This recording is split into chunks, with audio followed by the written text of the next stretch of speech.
intitulé les rues de Lyon, qui fait appel d'ailleurs à la souscription jusqu'à ce soir, il faut en profiter. Et ça pourrait exister, un journal créé par une association d'auteurs de BD dont nous accueillons le porte-parole aujourd'hui. Bonjour Olivier Jouvray. Bonjour. Merci d'être avec nous. Vous n'êtes pas lyonnais, vous êtes oyonnaxien émigré à Lyon, mais on parle de Rhône-Alpes ici. Et Oyonnax, c'est en Rhône-Alpes. Vous êtes le papa de Lincoln aussi, qui est un cow-boy du 19e siècle, héros d'une bande dessinée saluée par de nombreux prix lors de festivals de BD prestigieux. Vous faites partie de l'association L'épicerie séquentielle, c'est mignon comme nom, qui rassemble d'ailleurs combien d'auteurs de BD, sachant que quand on parle d'auteurs, on parle à la fois de scénaristes et de dessinateurs. Et de coloristes aussi. Et de coloristes. Il ne faut pas les oublier. Et d'éditeurs, non, quand même pas. Non, pas d'éditeurs. Mais on devient nos propres éditeurs. C'est un peu la démarche. Mais on n'a pas de carte de membre, on va dire. Mais ça regroupe... On sait qu'il y a plus de 200 auteurs sur Lyon. Et on est plus de 80 à être plus ou moins impliqués dans cette aventure de notre journal. Donc ça s'appelle l'épicerie séquentielle. Pourquoi, d'ailleurs ? L'épicerie, parce qu'il faut bien qu'on vende nos choux et nos carottes comme n'importe quel épicier. Vous assumez le truc. Voilà. Mais séquentielle parce que la bande dessinée est appelée aussi l'art séquentiel, l'art de la séquence. Alors vous avez eu l'idée de créer un journal mensuel en BD, donc son titre est Les rues de Lyon. Vous allez raconter uniquement des histoires vraies, oui, tout à fait. Un journal. Oui, oui. On ne voulait pas rentrer en concurrence dans ce qu'on allait éditer avec ce qui existe déjà à foison dans les librairies locales, c'est-à-dire des albums classiques, cartonnés, 46 pages de fiction. Donc on s'est dit, on va faire un journal de 12 pages, d'histoires vraies, passées, présentes et pourquoi pas à venir, et lyonnaises, voilà, locales. Des histoires locales par des auteurs locaux. J'ai le numéro 1 entre les mains, je suis le seul, parce que c'est un exemplaire unique, oui, mesdames et messieurs. Il sortira au mois de juin. On dira à quelle date tout à l'heure, parce que c'est à l'occasion d'un événement important. Donc 12 pages. De quoi allez-vous parler ? Eh bien, écoutez, on va le découvrir tout de suite avec une petite bande-annonce que vous nous avez passée. Savez-vous qu'en 1305, un pape s'est cassé la gueule monté du Gourguillon ? Connaissez-vous l'histoire de la limonadière de la place Bellecour qui devint dans les années 1830 la fameuse reine des tilleuls ? Savez-vous comment François Ier, lors de son passage à Lyon en 1515, fit cocu un riche lyonnais rue Juivry ? Vous a-t-on expliqué comment la porte d'entrée de l'église du Bon Pasteur, rue Néret, s'est retrouvée perchée à 4 mètres de haut sans escalier pour l'atteindre ? Savez-vous qu'en 1711, sur le pont de la Guillotière, près de 250 Lyonnais passablement alcoolisés finirent écrabouillés, étouffés ou noyés dans le Rhône ? Savez-vous enfin comment l'histoire chère etc. Je pense que la matière est infinie pour ce qui est des histoires lyonnaises. C'est l'histoire ou la petite histoire ou l'anecdote qui vous intéresse ? Toutes les histoires. En fait, le principe de base de la collection, c'est de se dire, savez-vous qu'à Lyon, il s'est passé ou il se passe ceci ou cela. C'est-à-dire rappeler aux Lyonnais qu'il se passe énormément de choses en bas de chez nous, en bas de chez soi, et qu'on peut être fier d'être lyonnais pour autre chose que la gastronomie ou le football. Oui, alors comment vous allez les choisir, cette histoire, puisqu'il y en a une infinité, et c'est un mensuel, il y aura une histoire par mois, donc il faut bien la choisir. Qu'est-ce que vous allez privilégier ? L'histoire historique ou aussi l'histoire d'aujourd'hui qui est en train de se fabriquer ?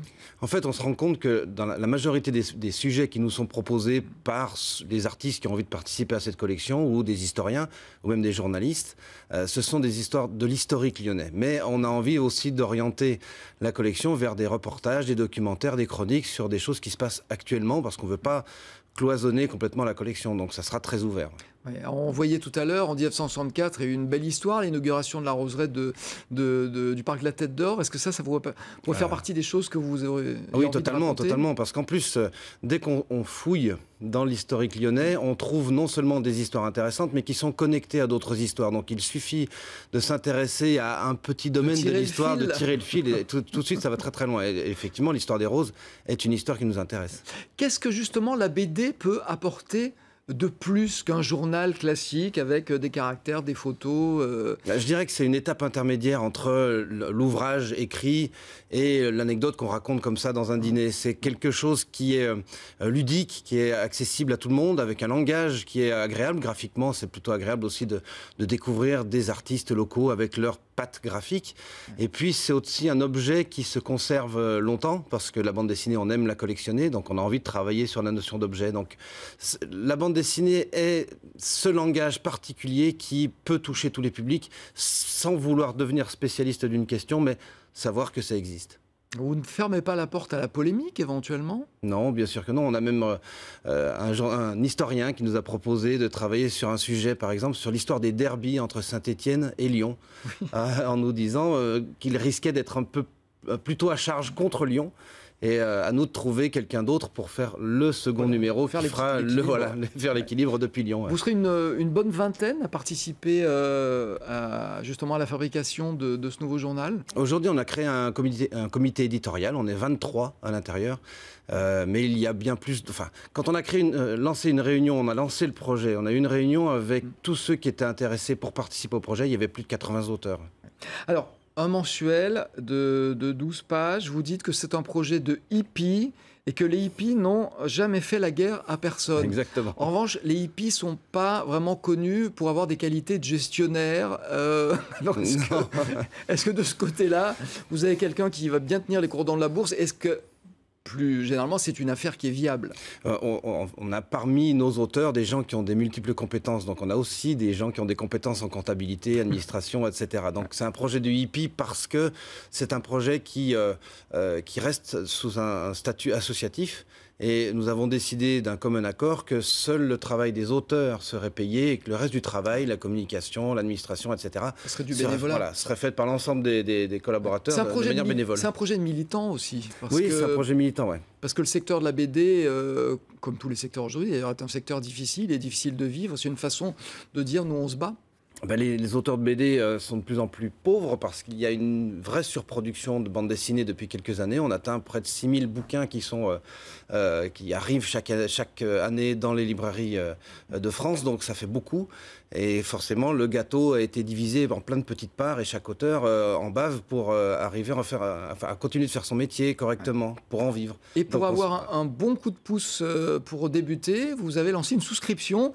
Alors c'est jusqu'à ce soir, donc il y a encore une journée. Vous vous adressez des dons, c'est quoi le deal? En fait, on a créé une souscription en ligne pour permettre aux gens de pré-acheter soit les 6 premiers numéros, soit un abonnement d'1 an. Et en échange, comme ils nous soutiennent avant que le produit existe, eh ben, on offre des jeux de cartes postales, des tirages de luxe, des tabliers, voire des filets garnis de produits locaux.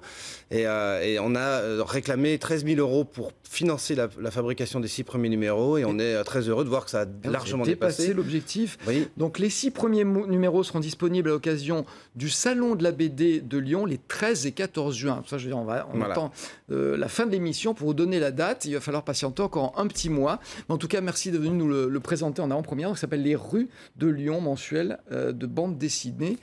C'est une initiative originale, on voulait la saluer. Merci encore, on croise les doigts en tout cas pour vous.